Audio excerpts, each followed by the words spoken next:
When we gathered here together at this forum 12 months ago, it was in the afterglow of the referendum result which brought into existence Kenya's new constitution. The excitement of that historic development and the expectation of the concrete benefits that would follow reverberated throughout our discussions. Hopes were high that this new constitutional dispensation provided the framework and impetus for completing the reform agenda that was initiated by the signing of the National Accord in 2008. 1 year on, with the next general election on the horizon, the focus has shifted. There is less interest in examining how much progress has been made since the post-election violence. Instead, the discussion is dominated by what the future holds for Kenya and the Kenyan people. It is therefore both timely and appropriate that this meeting aims to promote a national discussion around what is required to build and sustain a progressive Kenya. There has been much progress since the promulgation of the Constitution, particularly in the passage of legislation and the establishment of institutions. The deadlines outlined in the 5th schedule were met. Critical constitutional commissions and public offices have been created. A new Supreme Court has come into existence, and its judges appointed through a highly transparent mechanism, ushering in a new era of public service accountability. Of great significance is the fact that overall, the Kenyan people are pleased with the progress made in the implementation so far. Let me take this opportunity once again, and in the presence of the Prime Minister, to praise the two principals for their leadership in supporting the implementation process.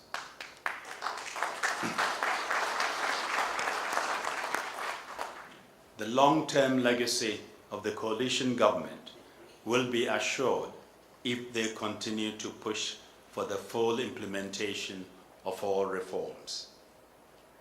The 10th Parliament must also live up to the responsibility the people have entrusted to it.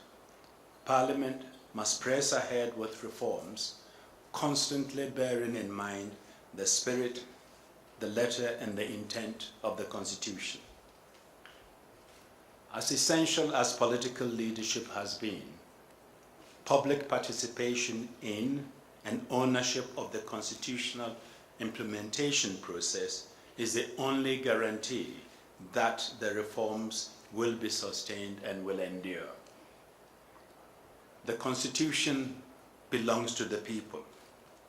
It vests all sovereign authority in the people. Its legitimacy is drawn from the people's overwhelming support for it. These truths are of limited value, however, unless the wider public is informed of its rights and its responsibilities under the Constitution. This can only be achieved through comprehensive national civic education programs. I understand that steps are being taken for a range of actors, including the government, to undertake grassroots activities to support these programs. Let me take this opportunity to urge all of you to accelerate the implementation of these efforts and to commit adequate resources to ensure they are successful. Civic education is especially important in explaining the implications of complex issues such as land reform and devolution. Devolution will bring into existence a national and 47 county governments. It will also enable an equitable sharing of national revenue. It means that Kenya Kenyans should have a greater say over the use of the resources at the local level and a greater chance to participate in decision-making that affects them directly. But it is vital that the devolution process be managed properly. County government should not and cannot begin in a vacuum.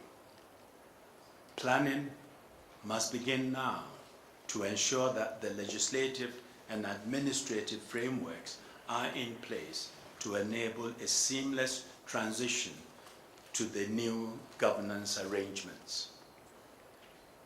Let me reiterate my appeal to the people of Kenya to take ownership of this process. Your involvement is the true lifeblood of the Constitution.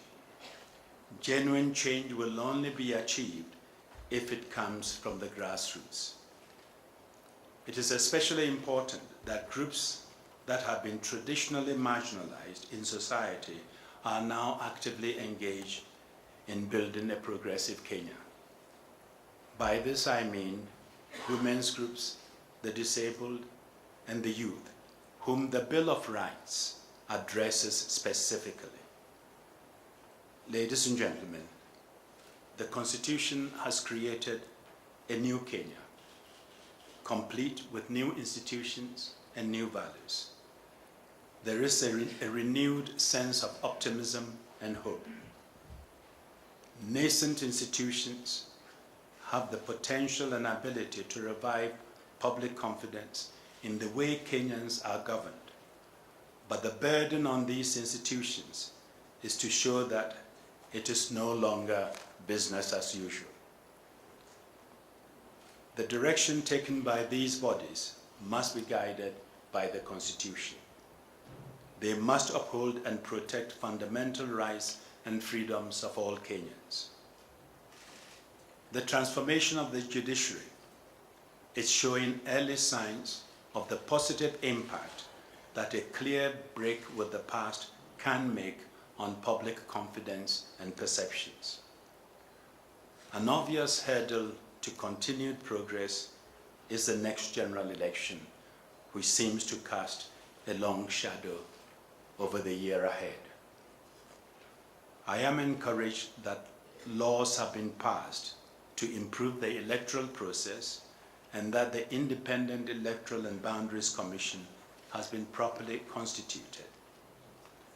The Commission has a heavy responsibility. To successfully discharge that responsibility, its independence must be carefully guarded. The discussion on elections must now shift to the state of preparedness. Kenya must ensure that in all aspects, technically, legally, politically, and institutionally, the country is ready to carry out free and fair and credible elections. These elections will be the most complex ever undertaken in Kenya. The integrity of the electoral process will help strengthen the democratic foundations of the nation. Adequate investment in voter education is vital. I am encouraged that the government has already committed funds to the Commission, and I'm certain that the international community will continue to support your efforts.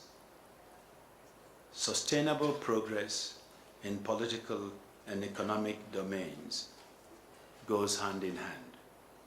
It is vital that the government and politicians recall that Kenya has traditionally suffered economic decline in and around election year. Already, a significant proportion of Kenyans are finding it difficult to meet their basic needs due to increases in cost of living and high unemployment. The global financial crisis is an additional burden which threatens to put a brake on growth. Aspiring politicians should therefore take heed that the usual way in which politics has been practiced in Kenya is no longer to be tolerated.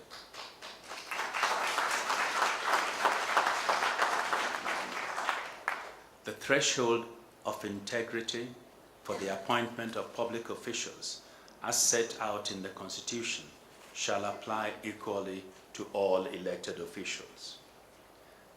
It is also vital that the military action in Somalia does not distract or lead to delays in Kenya's domestic reforms.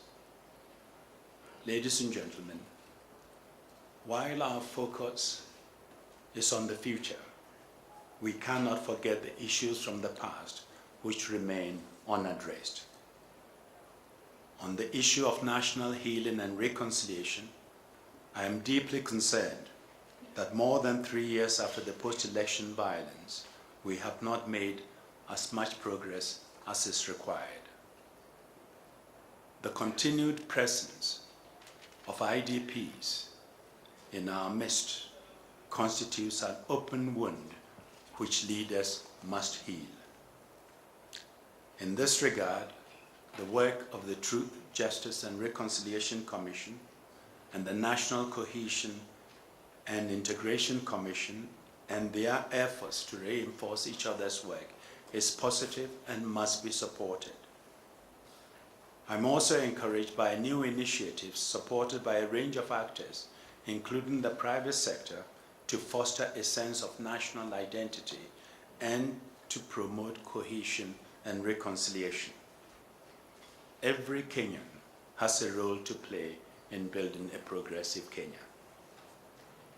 Each of you must now commit to playing your role in securing that future that the Kenyan National Dialogue and Reconciliation process envisaged. Ending impunity and achieving sustainable peace, stability and prosperity in Kenya will only be secured through the rule of law and respect for human rights. The parties that committed to that objective have symbolically passed the baton on to the people under the Constitution, and through the people to those elected and appointed individuals in government.